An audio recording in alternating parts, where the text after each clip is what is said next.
Здравейте от учебен център ПП. Аз съм Йоана Вълчанова и днес имам въпрос към вас. Как избирате мястото, където да се обучавате? Как избирате учебния център, който да ви обучава за козметик, фризьор, маникюрист? За нашия учебен център това е изключително важно. Дали някой ваш приятел ви изпраща, като ви дава препоръка за определено място, дали вие решавате да се учите там, където ходите на козметик, фризьор или маникюрист, или дълго време се ровите в интернет. Дали търсите сайт, в който да е изписано подробно как се провежда обучението, дали търсите отзиви, които да достигнат до вас и да ви информират, и изобщо какъв е начинът. Ще се радвам да пишете под видеото по кой начин вие избирате вашето обучение и интересува ли ви такова обучение за фризьор, маникюрист и козметик. Когато решите да се запишете, да се преквалифицирате, задавате ли си въпроса дали това е вашата професия?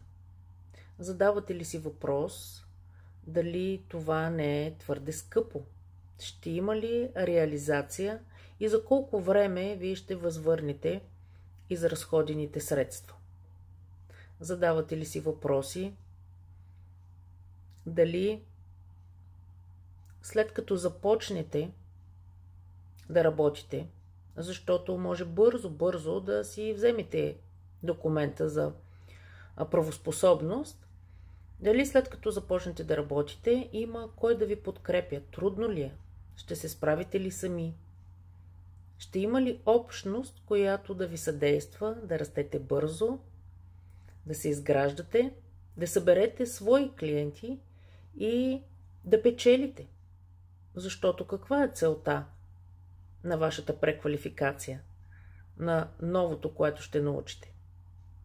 Да издържате себе си, да печелите добре, да имате време за почивка и отпуски. Така че пишете, ще се радвам на вашите коментари. А ако си задавате тези въпроси, на 9 май в град Пловдив ще направим фризьорска работилничка, където можете да зададете въпросите, които ви интересуват, и да отговорим как се провежда обучението в учебен център ПП. А на 20 май същото представяне ще има на обучението по козметика. Следвайте ни и ще разберете повече как можете да дойдете на тези наши срещи. Те са безплатни.